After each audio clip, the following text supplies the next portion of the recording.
Welcome to Heartbreak and Hope with Pat Barbarito, the show that explores how to build up or break down any relationship with confidence, clarity, and compassion. Here at Heartbreak and Hope, we often talk about family. As we know, family comes in all kinds of shapes, sizes, colors, gender. And today we're going to talk about, well, a different kind of family. Today with us is Matthew Coleman. Now, Matthew is a lot of things.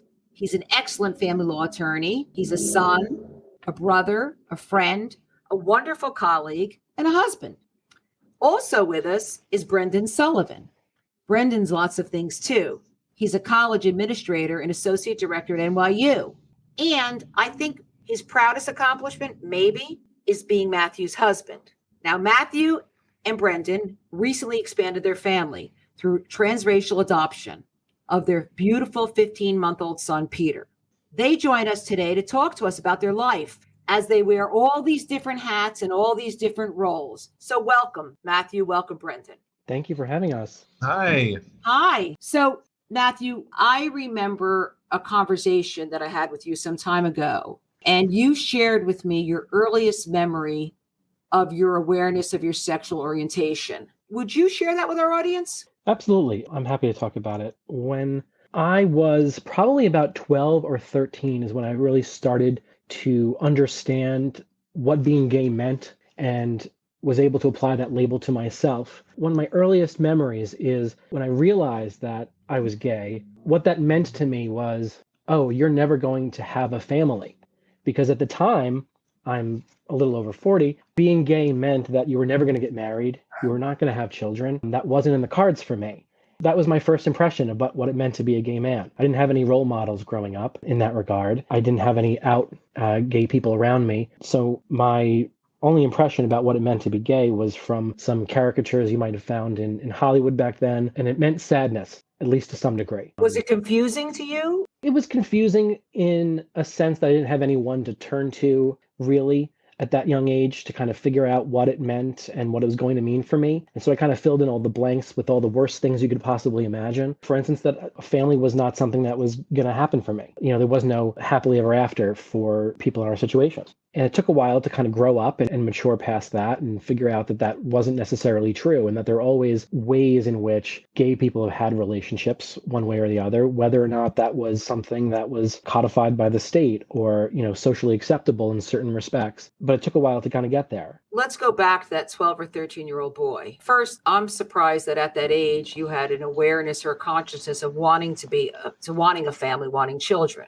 That's interesting to me. I, as a 13-year-old girl, certainly never thought about being a parent. So that's interesting to me. That was one of your first thoughts. I was raised as an Irish Catholic, and one of the things that meant success in life was always growing up, getting married, having kids, and being successful professionally, having a job. Whatever those things meant and how we got there was one thing, but those were always the roadblocks along the way that we were expected to kind of fall into place. And definitely having a family was one of them. That meant success to me. So when you had this realization that you were gay, and with that came the realization in your mind at that young age, I'm never going to have a family. How did that impact you on a day-to-day basis? Because that sounds very sad to me. I guess I would say that it meant kind of being secretive, keeping it to myself, not wanting anyone to know anything about that aspect of my life. And experiencing shame. Now, as an Irish Catholic kid, shame is sort of part and parcel of the whole experience to some degree. Yeah, you're not. Yeah, exactly. I mean, that's sort of just ingrained in us. And Brendan as well was also raised Irish Catholic, so he understands what I'm talking about. Luckily, as I got a little bit older, I was able to find a couple of people that I was able to confide in. And, they're still my best friends to this day. And they helped me on that journey to realize that there was more out there, and they were able to make connections that were healthy and happy, and that you didn't have to be lonely all the time. Brendan, was your awareness of your sexual orientation similar? I guess no, as I'm kind of hearing Matt talk about it. I mean, for a few different reasons. My family is Irish Catholic, but I guess what's different is actually it's a very small family. And growing up, I had a lot of particularly female relatives who never married and never had children. So like, for example, the house that we lived in where I grew up, we shared half of it with my aunt, my mother's sister. And she was a woman who basically has been single her entire life. I have no idea what her personal life was like, but like never married, never had children, just lived on her own, and she was a kind of major figure in my life growing up. And on my father's side, his sister, who's now since passed away several years ago, she also was someone who never married and never had children. Was everyone okay with that? Like, I always remember the story of my paternal grandmother. She bought funeral plots for everyone and bought 2 for my aunt and said, I guess we can bury one of your cats in the second one. So there was an amount of grandma, be supportive. Yeah, there was an amount of pressure there. But I mean, generally, like, my life was filled with people who had never married and never had children. So there was, I think, to a certain extent, a different structure of expectation, even just built into, the world I was in as a young child. I mean, what's also kind of interesting to think about is, like, it was a world that was filled with, specifically, a number of women who had left the convent with another woman and had been living with them from that point, like, since, like, the 70s, and had, lived entire lives with these people They were lady friends. Yeah, they were roommates, essentially. I mean, like, they existed as a pair, and that's what everyone acknowledged them as. But it wasn't like there was an explicit conversation about, I mean, no one would talk about sex in general, because I was just felt very rude and inconsiderate to bring that up. But it was just simply, these people were together and living a life that involved the both of them. So thinking about myself as a gay person, I think it's complicated, particularly growing up in, like, the 90s, when I was, I guess my formative years. As Matt was saying, like, it's not as if there were a huge number of positive role models, and I think social attitudes were definitely still at the point where they're evolving and still very different from what they might be today. So, it could be a complex thing, but I don't know if I had the same experience of associating it as, like, a loss of something, only just because my upbringing didn't necessarily present those things as being like a necessary or expected part of a person's life. So are you the same age? I'm 3 years younger. So you grew up within a few years, you were 12 and 13 within a few years of each other. And your experiences are obviously very different. I know Matthew grew up in New Jersey. Where did you grow up, Brendan? In Rhode Island. So different areas, different support systems, different altogether. I'm wondering, when you were a 12 or 13-year-old boy, did you think about what life would look like going forward? Did you think about having a family? Did you think your sexual orientation would preclude it, or just it was not on the radar? I don't think it was on the radar for me. I think also because, if I'm being honest, the thing that I was kind of thinking about the most, well, I guess I'll say 2 things. One, I think by habit, I am not a long-term planner. Like, I'll have a goal, but it will be like a goal that happens in the next couple years. So as a child, it was always like, oh, like, I'm looking forward, when I was, and they were often educational goals too, because I have a family that was very educationally focused, like people with multiple advanced degrees and things like that. As you have also. Which I have also. I mean, when you're a spinster, you have an awful lot of time on your hand to get a PhD. People decided to use their time that way. So what I was always kind of thinking about was often structured in terms of, like, educational attainment. So the goals were like, oh, well, I'm excited to go to college, right? And then thinking about where I wanted to go to college and thinking about what that might look like for me and what I might be able to study. Those are honestly the things I feel like that were more present in my mind than the considerations of things like family or marriage. When did you start thinking about family? After you met Matthew? Yeah, I think so. I mean, only because I think that was a much stronger part of his upbringing, the kind of mental world, the horizon of expectations he found himself in. And being in a relationship with someone that you care deeply about, who also cares deeply about other things, kind of implicitly poses the question to you about whether or not you want to care about those things as well. And I think knowing how important it was for him to have a family, and also myself feeling like, this seems like a wonderful person to raise a family with. And also kind of talking to my parents a little bit more at that point about the values that they had to raising a child. Because, of course, the flip side to all of this is seeing the people in my family who were, in the one sense, like, wonderfully independent and able to live their own lives in their own terms. They're now unfortunately in a position where they're, like, highly dependent on my mother, for example, for care, or they've become so set in their ways that's kind of calcified into, like, OCD expression or something along those lines. And so something my parents said to me at that point, which actually really meant a lot to me, was that my mother described having children, really valuing that experience for a variety of reasons. You're an only child? I have an older brother.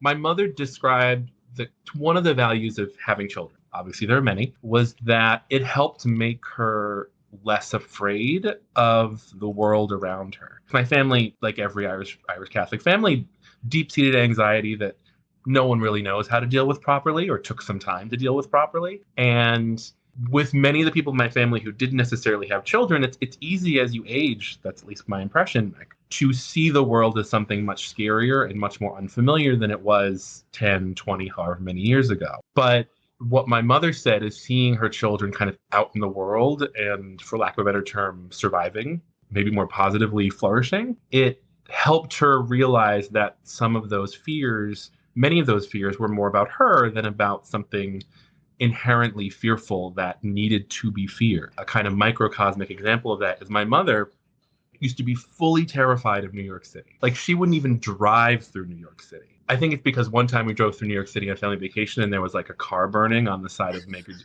Major Deegan Expressway. Here in her brain, that memory is. Well, yeah, and as a person who's driven on the Major Deegan Expressway many times, I'm like, car burning, dog bites man. Like, nothing is very interesting about that, and just ignored and go on. But it was like this idea of the warrior style urban hellscape to her. So she hated to go into the city. She would be very, very anxious about it. But then I went to school at NYU, and it forced her to kind of overcome that fear, because for her ability to see her child, to be a part of that child's life, to enjoy the things that her child was enjoying at this stage in their life was obviously much more important than any kind of personal fear. And so it really helped her become a person who felt much more at home in a place that for a long time had been deeply terrifying to her. I also think that what we do when we have children, as you know, with Peter, is we don't want our children to live our fears. Of course, we all have our own anxieties and fears about the world, and we see things that are happening and they're not good. But because we don't want our children to go through life fearful, we are almost forced to sometimes work around the fear so our children are free to live. And maybe that's a little bit of what your mom was doing too. Well, I mean, and a child is an expression of hope to a certain extent, right? Like, that's kind of a cliched thing to say, but when you have a child, you are essentially assuming that some part of the world that they're going to be living in as they're an adult will be good to them. Yeah. And why else would you raise a child if you weren't hopeful about their future? And that's, speaking personally, like, that's challenging now. I also think to a certain extent that probably has been challenging at any moment in history, obviously for different reasons. Feels a lot worse now, but maybe it's because it's our time. I don't know. One of the things I studied in my degree was I did a lot of work in medieval history, and everyone always thinks the world is about to end. Like, that is kind of a constant in human civilization, and in fact, a structuring aspect of many of the things and texts people write in, let's say, the Middle Ages. This is now a boring Middle Ages podcast. I apologize for that.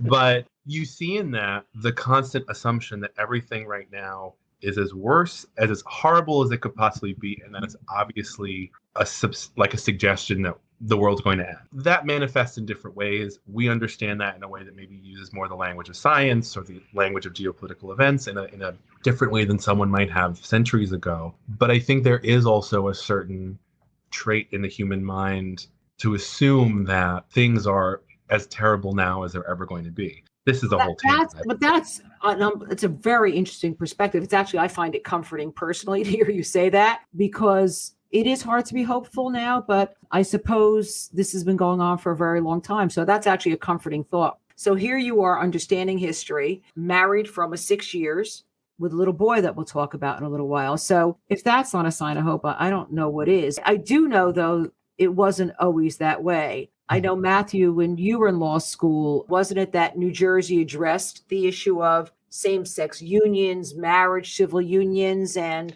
what was the result of that, and how did that impact you? You didn't know each other at that point, did you, or did you? No, we hadn't met yet. When I started law school, my first semester was in 2006, the fall of 2006. We met the following year. And so when I was starting law school, I was kind of figuring out what I wanted to do, what kind of lawyer I wanted to be. And that was when New Jersey addressed for the first time, like you said, same-sex marriage and the idea of civil unions. They came down with this landmark decision, where they sort of split the baby in half. They were the state of New Jersey was being sued by several same-sex couples, saying that they were being denied access to marriage, and therefore they weren't getting the rights and obligations that go along with marriage from the state of New Jersey. And they sued, and it went out to the Supreme Court of New Jersey, and those justices said that, yes, you're correct, that same-sex couples deserve to have the same rights as any other couple that come along with marriage. But because the label marriage itself has such history and is such a loaded term for a lot of people, we're going to let the legislature decide how they're going to structure it. If they're going to just simply amend the marriage laws in New Jersey to allow same-sex couples to get marriage license, or if they're going to create some other type of structure. And ultimately, the legislature copped out, and very shortly after that, they came up with the civil union structure, which is sort of a parallel idea that the government was sanctioning these same-sex couples, and it sort of ran alongside marriage. Same exact rights, same exact responsibilities that New Jersey could confer upon couples was going to be granted to people, but we were just going to call it something different. It's literally separate but equal. What's so fascinating about that, I think a lot of people thought at that time that the same-sex community just wanted to be able to be married for the sake of being married.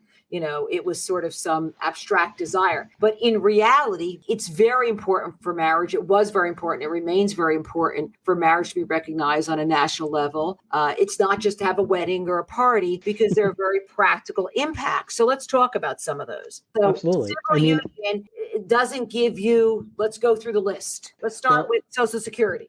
There's no Social Security in a civil union. There are no federal tax benefits in civil unions. There are difficult estate issues that come along with civil unions. There are literally hundreds of rights that are associated with marriage that don't necessarily get associated with civil unions in this parallel different structure, simply because the word is something different. That's a lot. It has to do with all of these rights were being conferred to people on a federal level. It was the federal government that was issuing, these kinds of rights and responsibilities to couples. And there was specifically a federal law that prohibited the federal government from recognizing same-sex couples. DOMA, the Defense of Marriage Act, that was signed by Bill Clinton, unfortunately, years ago in the 90s, specifically said that, gay people aren't going to get these kinds of rights because this law exists. And it wasn't until 2017 that the U.S. Supreme Court actually weighed in, and they allowed same-sex couples to marry in every state in the country. That was a landmark decision that sort of changed everything.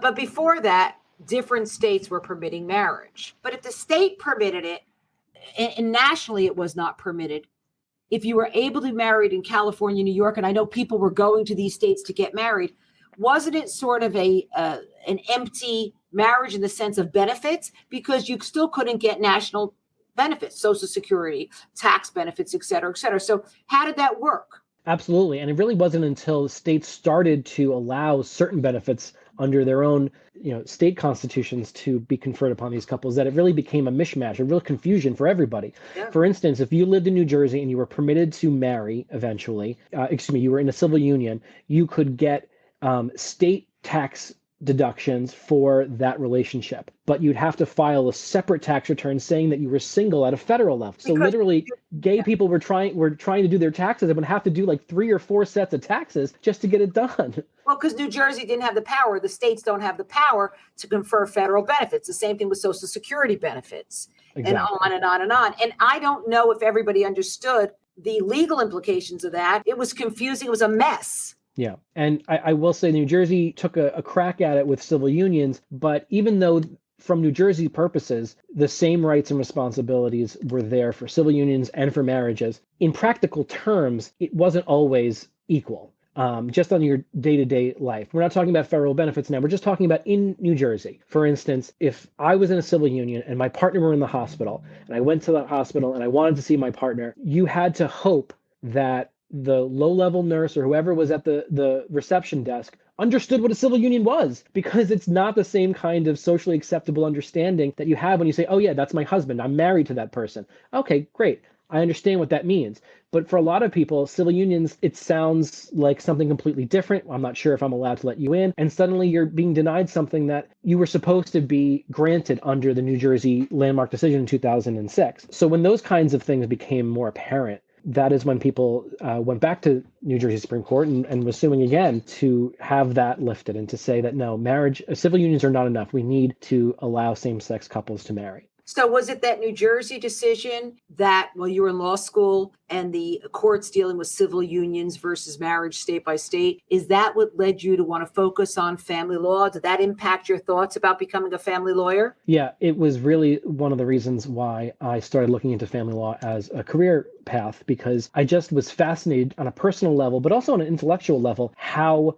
family law can really affect people on a day-to-day in their lives. Not very often do people interact with the law, in their everyday life. Maybe you get a speeding ticket. Maybe you God forbid, a loved one dies and you have to deal with some of the estate issues. But other than that, there aren't and jury duty, I would say, is another example. Well, people interact with the legal system, but how people choose to order their lives and what happens when those relationships that they choose to enter into dissolve and what rights come from the dissolution of those relationships is really something that a lot of people don't put a lot of thought into when they're deciding to get married or deciding to have children, for instance. Everyone loves, like you said, a good party. The wedding is great, but it's really all the stuff that comes afterwards that, family law gets involved with. So I was really interested in how the state does or doesn't allow people to order these very personal, intimate relationships. And being an attorney who wanted to get into that, I wanted to be involved with people and those stories. And so I started looking into family law. I started kind of pursuing that as a career goal in my first semester of law school, and I never really looked back. Now, 2013 happens. U.S. Supreme Court issues a decision that legalizes gay marriage. Brendan, what was your reaction to that when that happened? I would imagine that was very impactful. I try not to pay a lot of attention to the news for anxiety management reasons, which, is something I am actually both proud of and also embarrassed by. I think a lot of people feel like that these days. I remember the only memory I really have from that is another colleague in my office who I also knew was gay. He walked by my door and he was like, "Oh, congratulations. Did you see?" And I was like, "What?"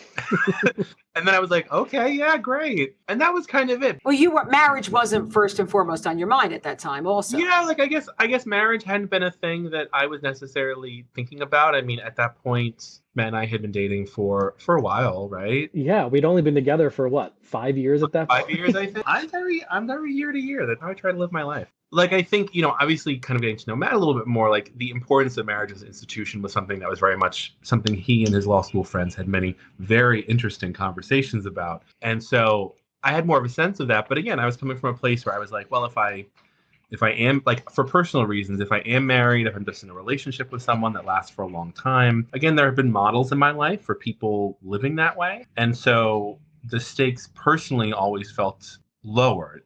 I was always something who was like, let's take the word marriage out of United States Civil Code altogether, because that's far too religious a term to exist in a country where there should be separation of church and state. Speaking of that, you two are from traditional Irish Catholic families. So I want to talk about that. And I'm wondering how they handled your sexuality, your relationship, your marriage, because, Catholic Church hasn't always been known to be the most supportive of gay marriage. So I'm wondering how these traditional Irish Catholic families reacted to the situation. Matt, why don't you tell us first? When I came out to my family, I was just over 16 years old, and they were supportive, but cautiously supportive, only because they didn't talk about that kind of stuff. They didn't talk about that with me. They didn't talk about it with my two brothers who they were dating or not dating. Had nothing to do with your sexual orientation. Irish Catholics don't talk about that. Exactly. Oh, we're having a deep conversation about, intimate feelings. That puts everybody on edge. That wasn't something that was, really comfortable for anybody. It wasn't comfortable for anyone having that conversation. But they were supportive.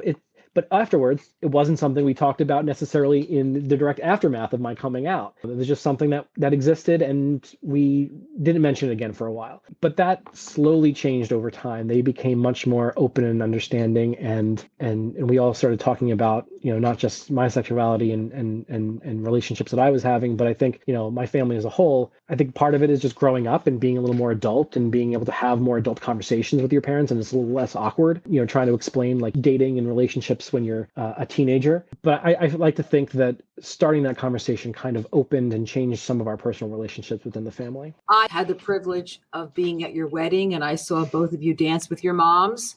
and there was no hint of not being accepted. They were as proud as they could be. Brendan, what was your experience with your Irish Catholic family? Because I would never have thought that religion or anything would have interfered with their acceptance, their love of you and of your husband. How did that unfold for you? I guess I kind of chose the second of the two paths in that woods, where I was just like, well, I don't personally want to have a conversation about this, and so I'm not going to.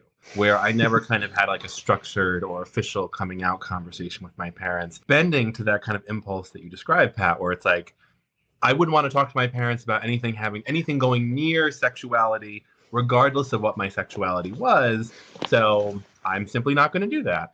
And also part of it too was like, I wasn't like dating anyone in high school, or, it didn't feel like, it felt like, again, a deeply uncomfortable conversation that I didn't have the interest or courage to have. And also such an abstract conversation that why put myself through that in the first place anyway? And again, not because like they're very accepting. I mean, on the one hand, my father is actually very devout Catholic. He almost became a priest until he met my mother and then left the seminary. A very, very devout Catholic, but also still very, very accepting. I remember the story when I was a sophomore in college. One night when I was back home in Rhode Island, I went and I got my tongue pierced.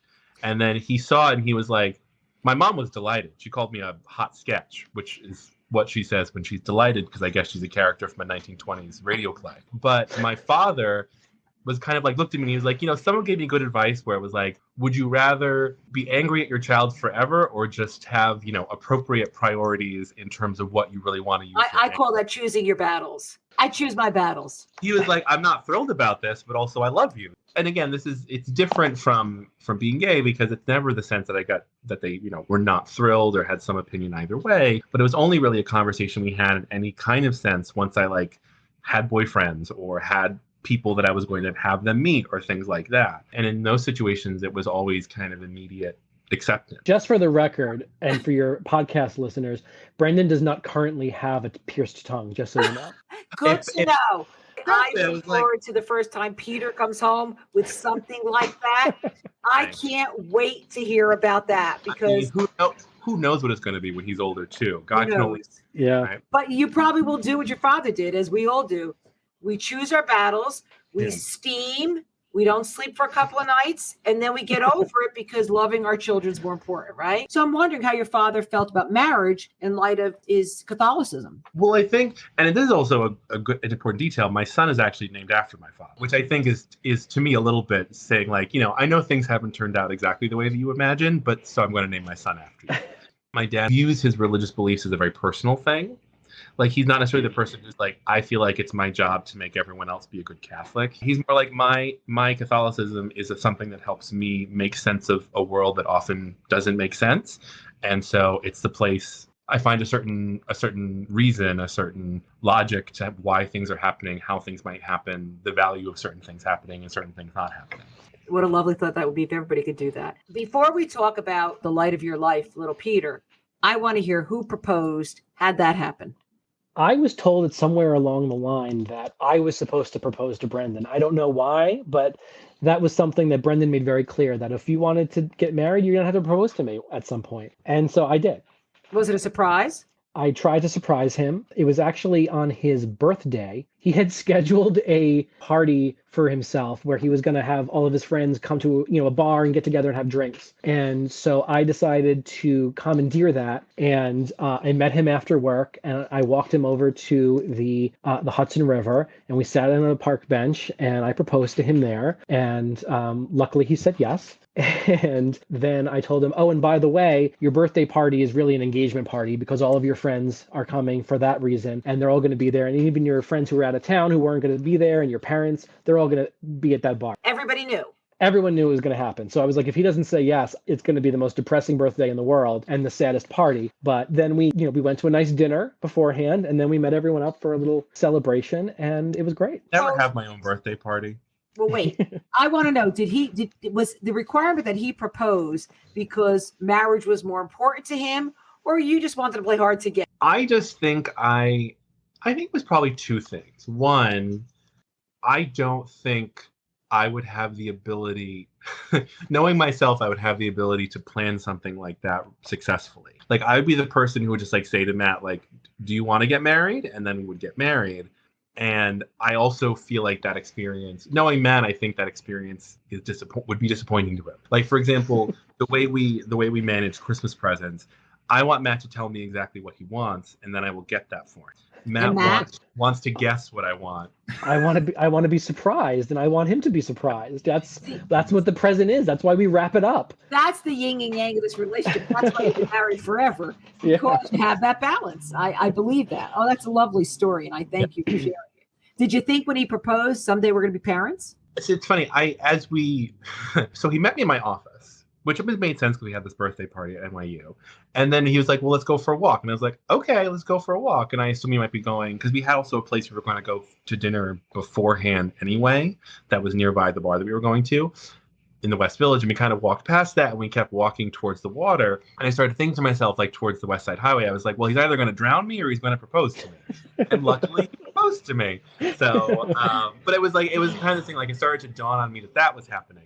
But the whole idea that there was like, and remember, it wasn't just that we were doing something that night. Your parents had also planned like an engagement party for us the following day. Yeah. Oh, how lovely. Oh, how wonderful. So you eventually get married almost 6 years ago and decide you'd like to have a family. What's that journey look like? Well, first of all, part of the reason we wanted to get married was because as gay men, we love to throw a nice wedding, and a party is really important. It was a beautiful wedding. So that was a really good, a big deal. And it was a few years after that we started talking about wanting to become parents. That was always sort of a eventual goal. But as we both became a little more stable professionally, it became more of a reality because we thought that, we were more financially able to take that on. And we had a few more roots down that it made it more feasible. So we kind of started talking about it and started planning about it. And when we started buying a house, it was really when we started making the first decision about how was our family going to look and work out, because it was really important to us to buy a house in a community that had a good school system, but also had a diverse school system. Well, because before that, though, I mean, did you decide on adoption right away? We'll give a little, spoiler alert, you adopted your son, but there's other options. There's surrogacy. So did you decide that first? We had talked about a couple of different options, but adoption always seemed like the only real way that we were going to do this. Primarily, surrogacy was way too costly. It's a very expensive procedure, and that wasn't something that was really important to us. Having a biological connection to a child wasn't something that was, top of the list of the reasons why we wanted to become parents. So we knew that adoption was most likely the way we were going to do it. And we did a lot of research into various agencies and what it meant to be adoptive parents, and it took a lot of time. And that was sort of the first step in the adoption journey, was kind of figuring out, okay, what does adopting through an agency look like for us, and how are we going to manage that, and what agency are we going to choose? That was the first goal. Why did you choose the agency you chose? The agency we ultimately went with was an agency that really spoke to us on a couple of levels. They were very much about having an open adoption, which is generally considered these days to be a really positive thing, where there is some level of contact between birth family and the adoptive child. And that was important to us. We did want to have some kind of level of contact, whatever that meant. That didn't happen. It didn't happen. Our adoption is actually confidential, and that was the birth mother's choice. And so we don't have a lot of details about that. But we hope that one day that will change for our son, that the birth mother will want to reach out and have some kind of relationship with him. That's a great, because you and I have had this conversation, because I'm an adoptive parent and I feel differently. I have a closed adoption, and for me, that was a better choice. It's a really interesting process you go through to get to that decision. But ultimately, you go through it. How long did it take you to go through the process of finding your son? I think all in all, it took about a little over 2 years. When we first started doing the research into an agency, finding the agency, going through all the paperwork, going through all the background checks, the home study, there's a lot of steps involved. And then you become a waiting parent. And that means that you are approved for adoption through this agency, and you are waiting for a birth mother to choose you or for the agency to match you with an opportunity to parent a child. And from the day that we became a waiting family till the day that we were placed with Peter, that was about a year. Brendan, what was that time like? It coincided with COVID to a certain extent. Like, we had our final home study in late March, right? Early April? Yeah, 2020. So I guess speaking from my own perspective, like, to a certain extent, that was a distraction from really focusing on, the waiting aspects of the adoption process. And I think also personally, like, I was kind of glad that we didn't have a young child in the house during COVID to take care of, because a few weeks ago we just had 2 weeks of quarantine with our son, and it was exhausting to have to kind of all three of us be continually taking care of each other in different ways. I mean, he's not doing anything. He's very lazy. He gets a pass at 15 months. You're giving him a 15-month pass. I get it. He just takes and takes and takes. Can you imagine these kids? But the idea of having to do that, like, and having friends who are going that quarantine experience, the early COVID experience with young children, sounds very challenging. So I was, to a certain extent, glad to not be in that situation. And I know, just from what kind of talking with Matt, like, it felt a little bit more like that waiting really became challenging, really a little bit in 2021, particularly, I guess, as the world was opening up a little bit more. And we had friends and family who were also just like recently having new kids at that point too. And so I think it kind of made the waiting aspect a little bit sharper, just because we saw people who were starting to build their families at that moment, something that we weren't yet able to do. But then you find your son. It was fun. We got placed with him. Miracle. You're a transracial family. So I'd like to talk about that a little bit and tell me about what that feels like, what that looks like. Our agency was very upfront with us when we started the process with them, saying that if we choose to work with them, there was a 99% chance that we were going to be placed with a child who was a different race than us. We're both white men, and they said that, you are most likely going to be approved and placed with a child who is either Hispanic or Black. And we had to do a lot of work to kind of understand what that actually meant. You have to be approved to adopt transracially, at least through our agency, and it's a slightly different process than they might otherwise, because they want to make sure that during the home study, which, by the way, the home study, people have a misconception of what that actually entails. A home study isn't like a social worker coming to your house and inspecting to see if the window has a crack in it. They're not actually looking and studying your home. They're actually kind of studying your relationship and studying your motivations for adoption and seeing if you're the right fit for the kinds of children that they might be able to place with you. And one of those things is having a child of a different race. And so we spent a lot of time talking with the social worker, a lot of time going to classes and talking about it with other people and other practitioners, just about what that meant.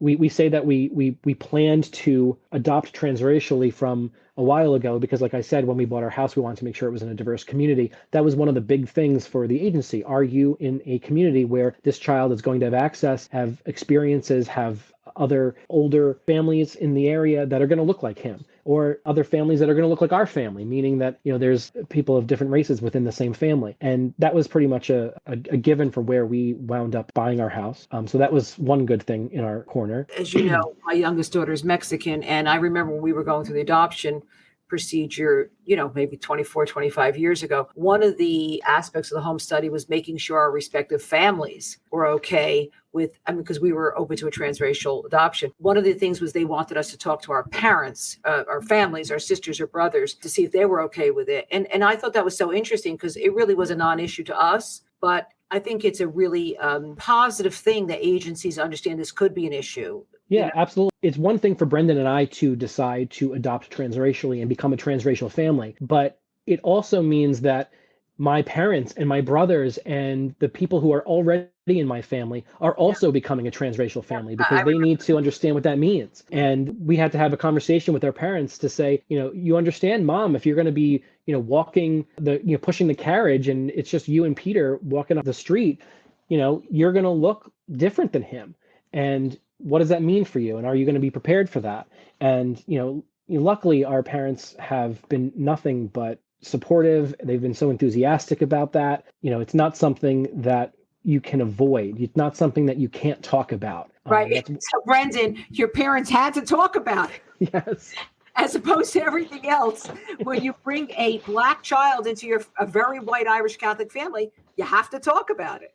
I mean, maybe someday soon. No, I mean, I think it's interesting. Like, I remember it wasn't necessarily apropos directly of Peter, but like, my father, who is a very avid watcher of specifically the CBS morning show. He's one of the people who watches. My favorite thing. Oh, you? Oh my God! I do my emails for work in the morning, watching Gail and Vlad. So you're the other person who's watching it alongside him. Oh, you're the second of two.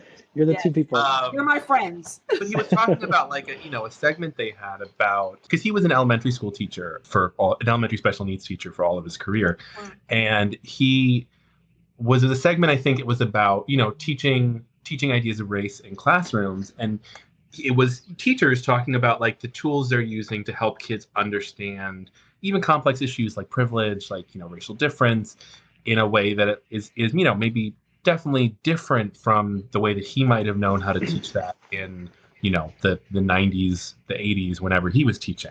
And he was having this conversation with me about like really realizing like how these people are having this conversation and thinking about privilege and thinking about the difficulties he's having with this conversation, like just like making sure he's using the right words and wanting to learn more about it.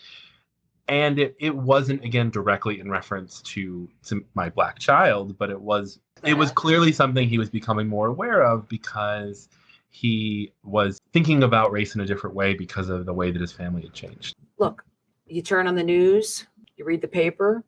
If you're alive, you understand and you hear there's a lot of conversations for good reasons about young Black men in our world and in our country. And are you concerned about that? Yeah, definitely. It's something that we think about. I wouldn't say we're necessarily concerned about it just yet, just because he's so young. But it's something that he's going to have to deal with. And we're going to have to learn to deal with the questions that come along with it.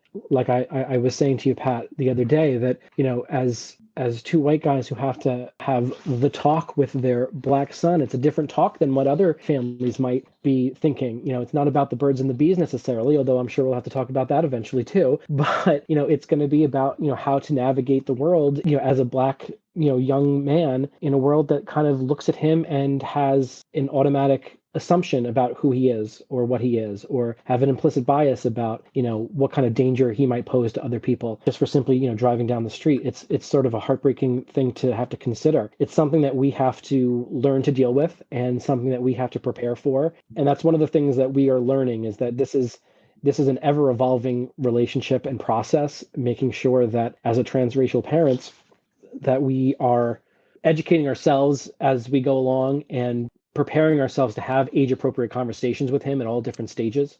I'm hopeful, though, and again, we're here all about hope. I'm hopeful by the time Peter grows up and by the time he's a teenager and a young man, maybe the world will have shifted a little bit. I do, I'm always reluctant to end our podcast, our episode, on a less than upbeat note, but I can't leave today without discussing the recent Supreme Court decision overturning Roe v. Wade, and in particular, Justice Clarence Thomas's reference to the fact that the Supreme Court could reconsider rulings that have established gay rights. And again, I apologize for sort of ending on that note, because that is a sad note, but I'm wondering if you've had thoughts about that, the future of gay marriage, and what your reaction to that is. I will say that it is a terrifying, upsetting thing. Not only because the idea that these privacy rights, which are what gives us the right to abortion, it gives us the right to gay marriage, it gives us the right to have contraception, these privacy rights are now being attacked, not just something that is disfavored, but is something that is openly attacked and trying to be destroyed actively by outside forces. It's very upsetting, not only because I don't want my marriage to be impacted in any way, but because, I think that women have the right to choose, and that should always be protected. So it's a terrifying outlook. The next few years are going to be probably very disheartening, unfortunately, in a lot of ways in the legal community, I think. But I'm hopeful that it's just for now. Like I said, when I was 12 or 13, I didn't think I was ever going to have a family, but things change, and hopefully for the better. Here I am now with my wonderful husband and my adorable child, and I couldn't have imagined that for myself. So as I sit here now and I'm imagining only the worst things happening in the next 5 years to this country in terms of those kinds of decisions that may come down that you're suggesting, I will have to remain hopeful that 20, 30 years from now will have been wrong again. I don't like usually being wrong, but I'll be wrong and hope that it's going to get better. Well, maybe you'll have some conversations with your husband about history. Brendan, I'm asking you to kind of make him feel positive about the historical perspective, but I too am terrified for all of our rights and am hopeful that things will be brighter. Kansas voted against constitutional changes that would have prohibited that would have made abortion more difficult. It seems like there is support in the form of non-active opposition to bills that would make gay marriage more a part of American legal code in explicit ways. Again, that's not solving all the problems, and there are major problems that exist, but I guess that's where I find a certain amount of optimism in that when people, not Supreme Court justices, not political tools, are given choices about what they want to do, they're making more humane choices in many cases. Well, I'm hopeful that by people like you, Matthew and Brendan, sharing your stories, that hopefully people will see that these choices are about individual people, real families. And I'm hoping by sharing your story that influences the decisions that are being made. And I thank you both very much for taking this time. What a pleasure. And I look forward to watching Peter grow. Thank you so much for joining us today. Don't forget to follow us on your favorite podcast platform. Please give us a 5-star rating and leave a review so more people can listen in to Heartbreak and Hope with Pat Barbarito.